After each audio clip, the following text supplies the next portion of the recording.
Let's give it up for How's everybody? Bishop.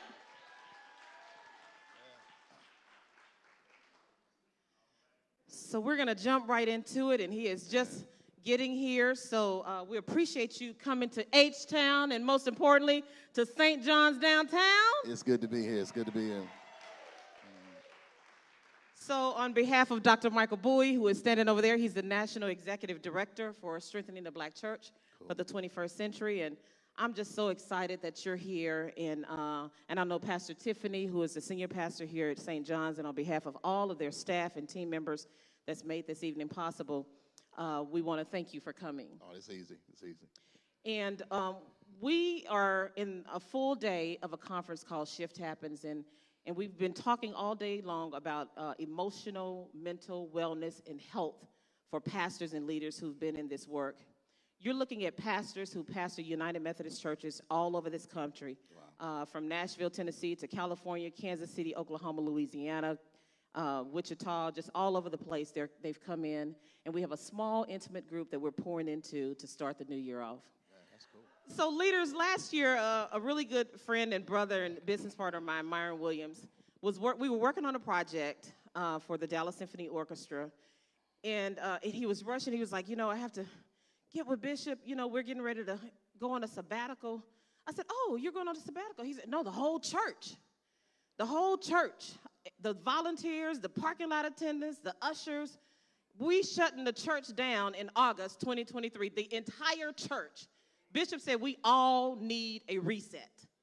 And I thought that was so intriguing. I'm like, what would it look like if Bishop just talked to us about giving yourself permission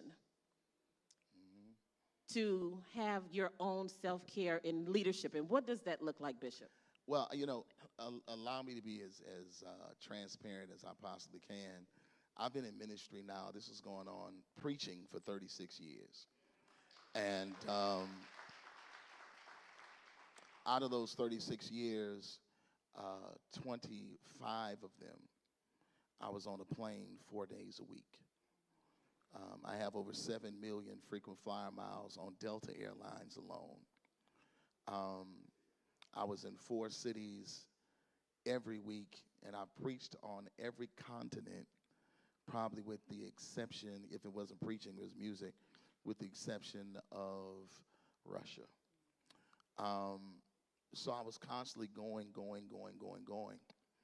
And even after the transitioning of my wife, this is going on the 14th year, but after her transition, I still kept it moving. Even though I did make sure that I put myself as well as my children in therapy, because my wife was a licensed psychologist by profession. So, going through therapy and doing all the things that I was doing, just kept running, kept ripping, kept doing things. And I began to realize that it was toxic. And I think sometimes when we do ministry, we think that busy and productive means the same thing. And I began to realize that I was very, very busy, and I was productive because people were being challenged and changed through our ministry, but I was dying on the inside. So, sought the Lord, actually got a prophetic word, and I decided to pack my bags from a church that I founded 21 years ago now, burned the mortgage, and announced the new pastor on the same day. And I packed my bags, and I moved to Dallas, Texas, actually Fort Worth, and took over a church that was struggling. They may have had 100 active members. Myron was everything. He was the praise and worship leader, the organist, choir director, opened the church, closed the church, on the board. He was everything. So I came here to have a fresh start. And a part of that fresh start meant I had to have a fresh new mentality.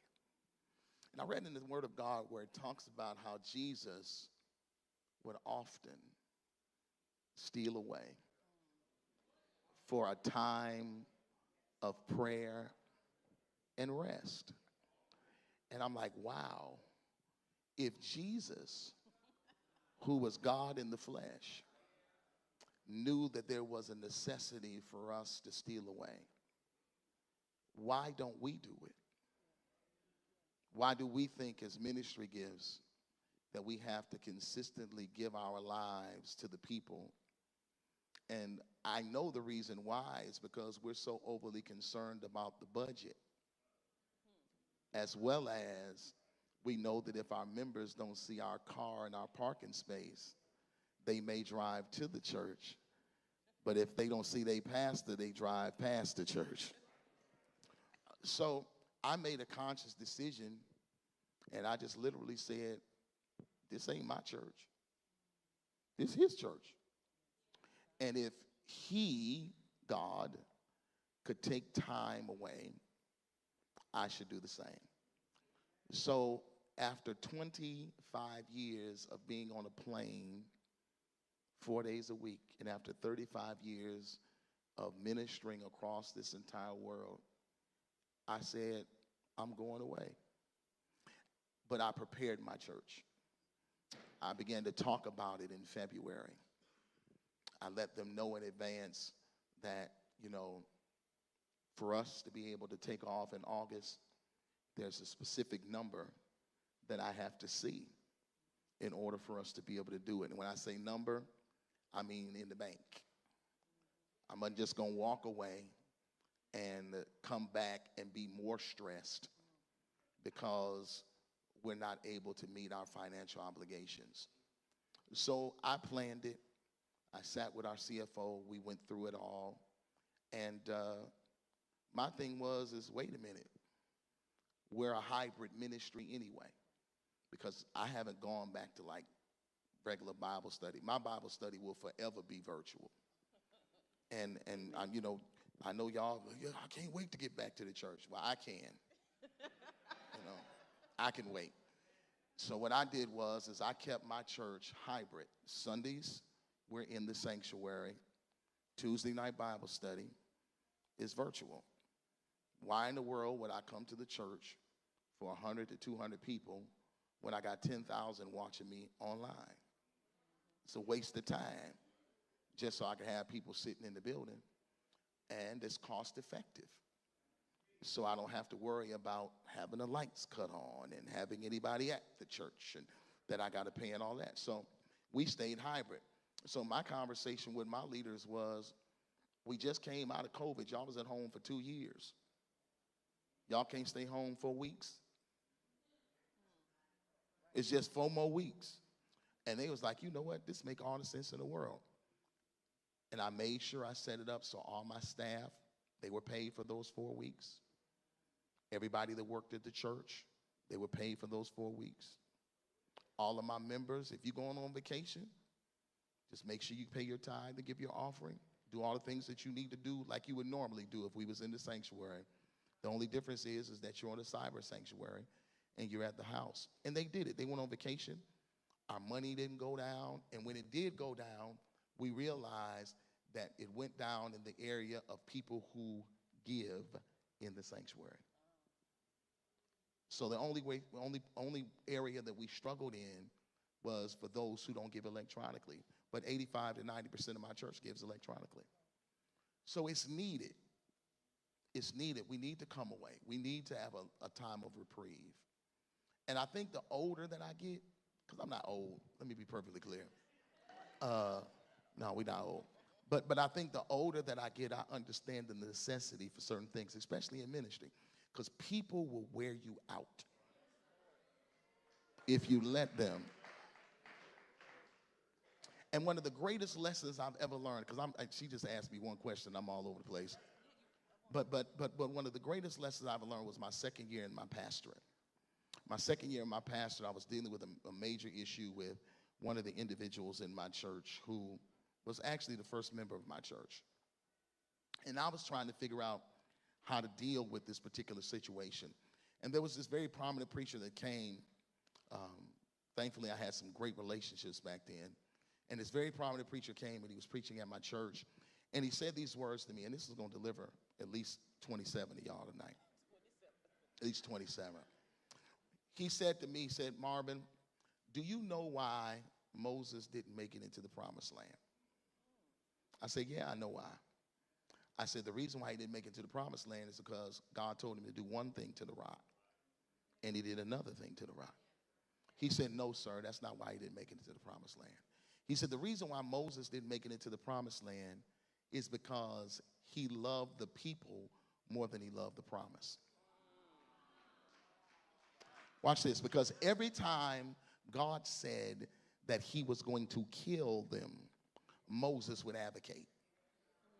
He said these words. He said, Marvin, love the people, but don't fall in love with them. Because when you fall in love with the people, you end up missing what God said you're supposed to walk into. So my position in this season of my life is, God, these your people, kill them.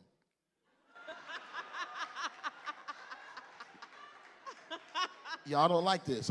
That's where I'm at. I'm like, I'm not going to miss out on what God has for me because you have some difficult, challenging, obstinate people. If you want to take them out, take them out. They're your people. I'm the under shepherd. And when I got that revelation, I wear people loosely now because members are transient.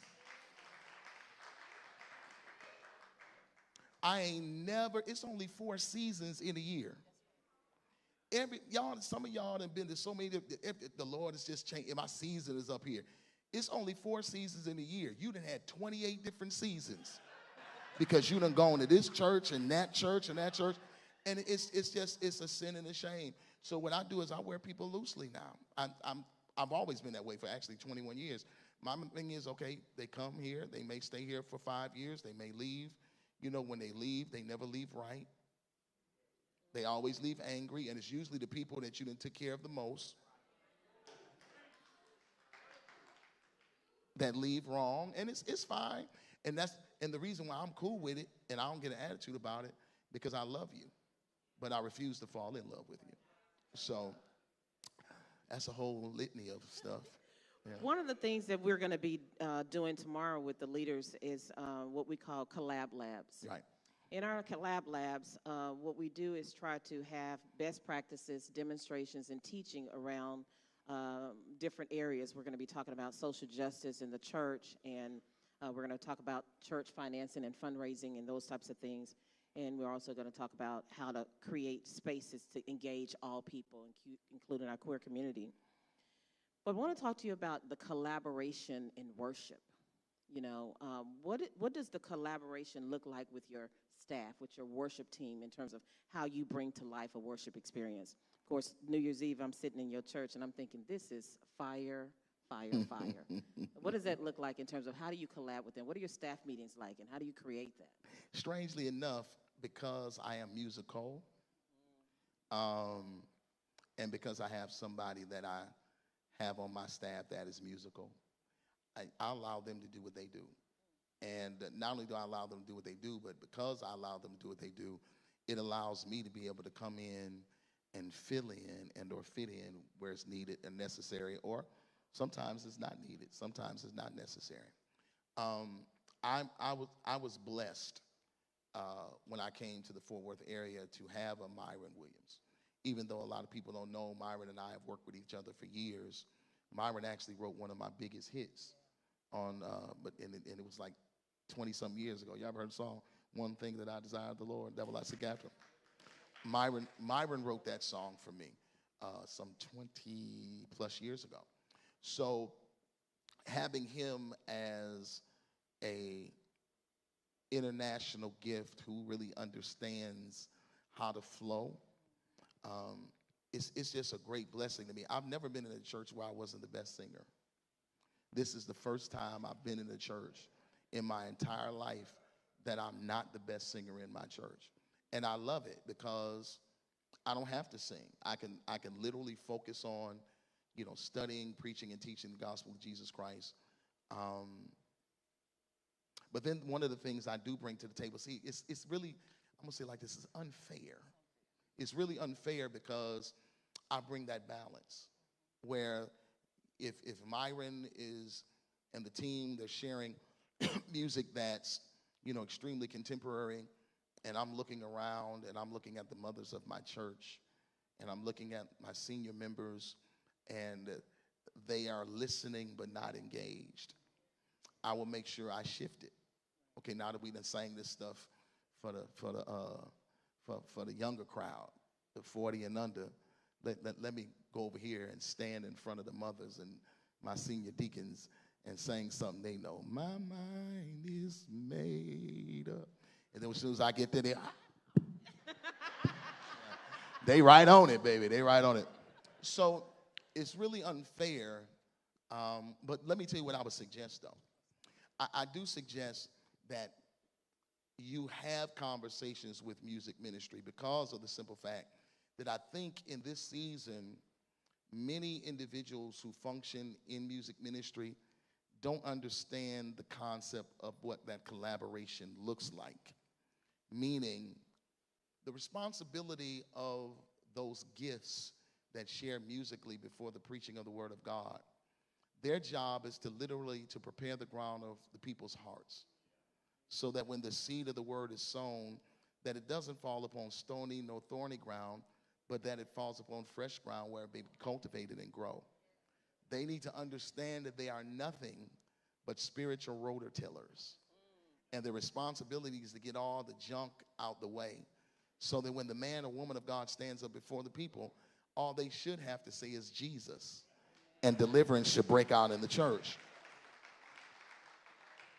But what ends up happening is that we end up having to fix sometimes what they have delivered because they haven't done what they are responsible for doing. Just because it's popular, just because everybody sing it, doesn't mean it fits your house. Just because it's popular, just because everybody sings it, it doesn't mean it's appropriate for what you all are doing. So what the discussion needs to happen about sensitivity. If you're viewing the crowd and you singing something that you into and they ain't into it, end it. Because what's happening is it ain't that they ain't spiritual, it's just not translating. It's not connecting. And it's not personal. There's a whole lot of songs I sing that I don't sing no more. And the reason being is because I understood when I got up and I sang them, if I didn't get the proper response, it's because it's not connecting. So that's what I would tell. If you're going to have a meeting, a conversation, just let them know what their responsibility is. I need you to make sure that the ground is prepared so that when I do put the seed out there, it grows, it takes root. That's the responsibility of the psalmist. That's the responsibility of the minstrel. Their responsibility ain't to get the house. It ain't to shout to people. Even though that's great, because them folks in my church, I tell my church all the time, something wrong with y'all. I do. Because I ain't never been in a church that loved to dance, shout, and run the way this church like to dance, run, and shout. In my life. However, I'm glad they do it at the beginning of the service, because when it gets to be my time, they're not going to do it. Because I'm going to sit down and I'm going to rightly divide. And I'm going to take my time. And I'm going to make sure the seed is planted. And if they don't shout, that's good. That means they're listening. Amen. I tell you what, I wish we had a moment to take questions, but we do not. But I want to thank you. We can take three. 3 questions. 3 questions. I'm good. Okay. Because this is how I'm preaching like this anyway. This is it tonight. Okay. Like this is how I'm going to flow. All right. So I tell you what, then first I'm going to take 3 questions from pastors. So if you have a question, just stand up for me. Guess we don't have none. Okay. I knew we had some questions. Yes, sir. Okay. Go ahead.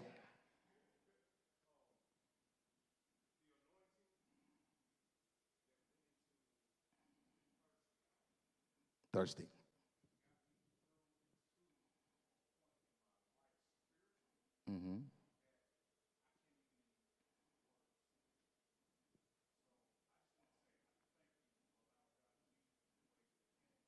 That album came out in 2007,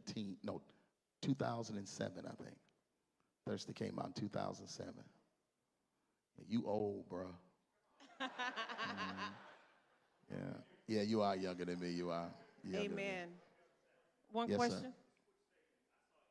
Questions, but go ahead. Mm-hmm. Yeah.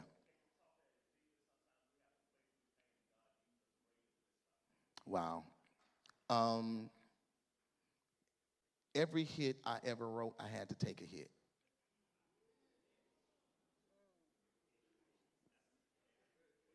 I want y'all to hear that. I'm going to say that one more time because I want to make sure that resonates. Every hit I ever wrote, I had to take a hit. I wrote Never Would Have Made It the Sunday after I buried my father.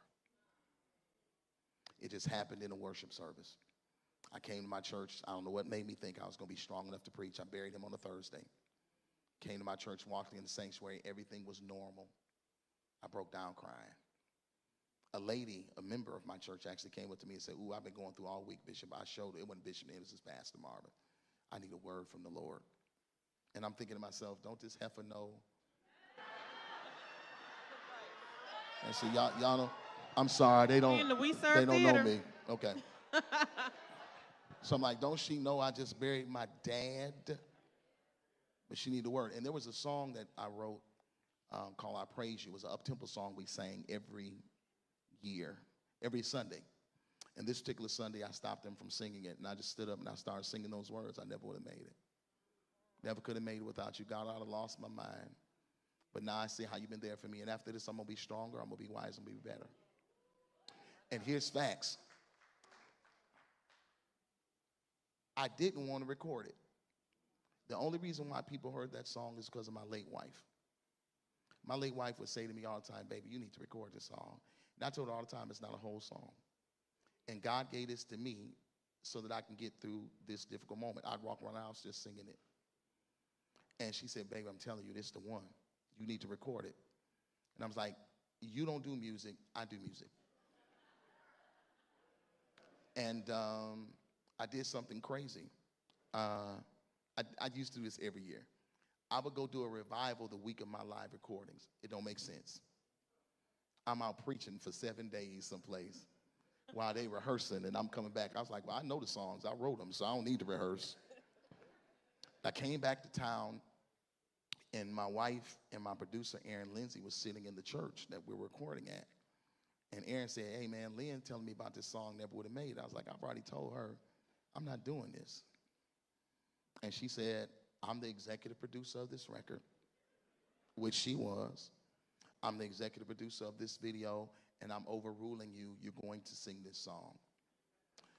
So I said, okay, because she had been nagging me for months. And what I ended up doing is, I don't know if any of you all know anything about the music business, but in the music business, whenever you do records, you never put your hits at the end of your record because y'all don't listen down that far. Really, you don't. Usually they put what we call fillers at the end of your record. Well, Never Would Have Made is number 12 or 13. So I was doing it to appease her because I wanted to have peace in my house. That's facts. But a year later, Never Would Have Made It became the #1 gospel, hip hop, and R&B song in the country. At the same time. And this is what's really amazing. It is the longest running #1 single in music business at 49 weeks. It's only 52 weeks in a year. So it was #1 for an entire year. Because of that, who was the first person that sampled it? The first person that sampled it, DJ Khaled. Next person that sampled it was Yeezy. Next person that sampled it, Lil Wayne. Next person that sampled it, T.I. got a song coming out on his next record, redid Never Would Have Made It. That song is 17 years old, and that song has put my kids through college. Hallelujah.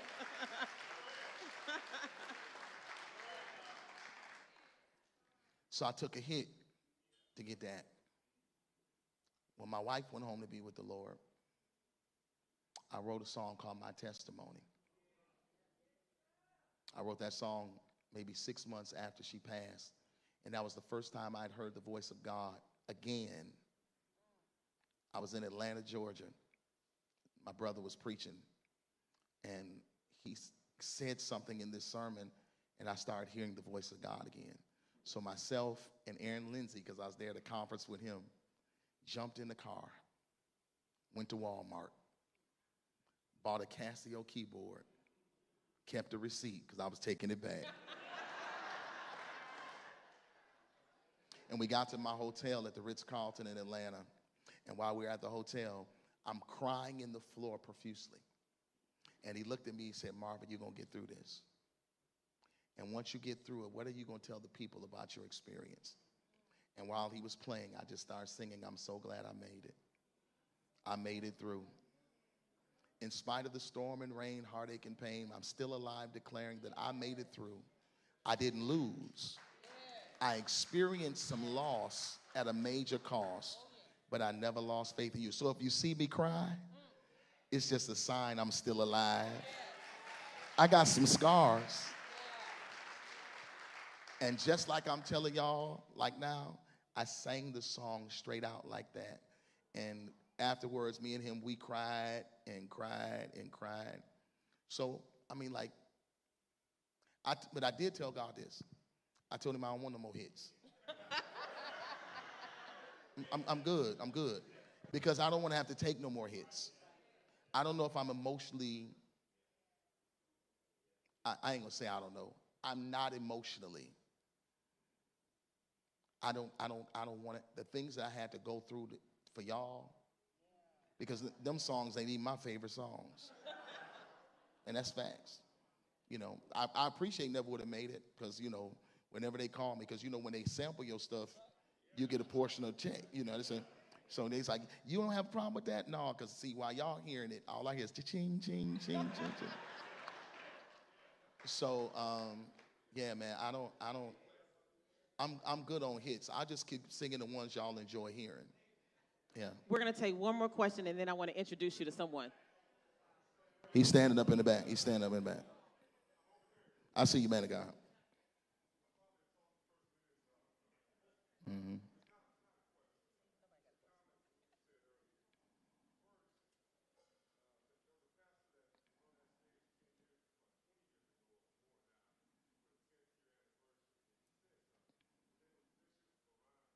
Yes, sir.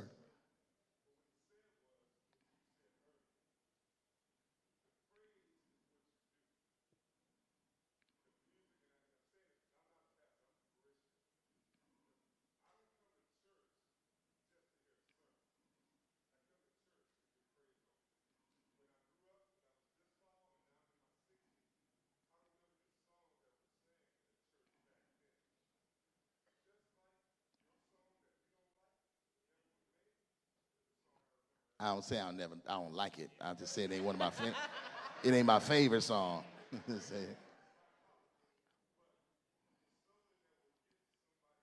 Absolutely.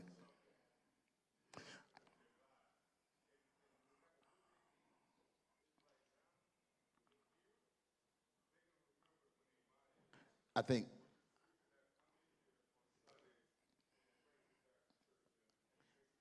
think what you're saying, you know, because I know they're gonna want us to get to service, but I think what you're saying is this, in a nutshell, that the reason why people like Never Would Have Made It and other songs is because they've had Never Would Have Made It moments. And there are moments there are moments in life that certain songs remind you of certain moments. And, you know, I know people that got delivered off stomp. I mean, straight up delivered. Every time they hear the stomp, they go straight in, bawling, crying. And I'm sitting up like to myself, stomp? But then when I listen to the lyrical content of it, lately I've been going through some things that really got me down. I need to find someone that can come and help me turn my life around. I can't explain it. I can't obtain it. Jesus, you love me so, it's so amazing. You get me high up to the sky. And when I think about your goodness, this makes me want to. See, some of y'all got a brand new perspective on that song. Because you think that gospel music is a beat. And you don't even realize, well, how in the world do you know the lyrics with all that's going on in the song? It's because the music is supposed to attract. The lyrics are supposed to hold and heal. And just because that particular style of music does not, for the sake of a better word, resonate with you, it don't make it no less gospel. Here's the killer. I remember Mama ain't gospel. No, it's not a gospel. What's the gospel? It is Shirley Caesar. But what is the gospel? The good news. Mama ain't got nothing to do with the good news.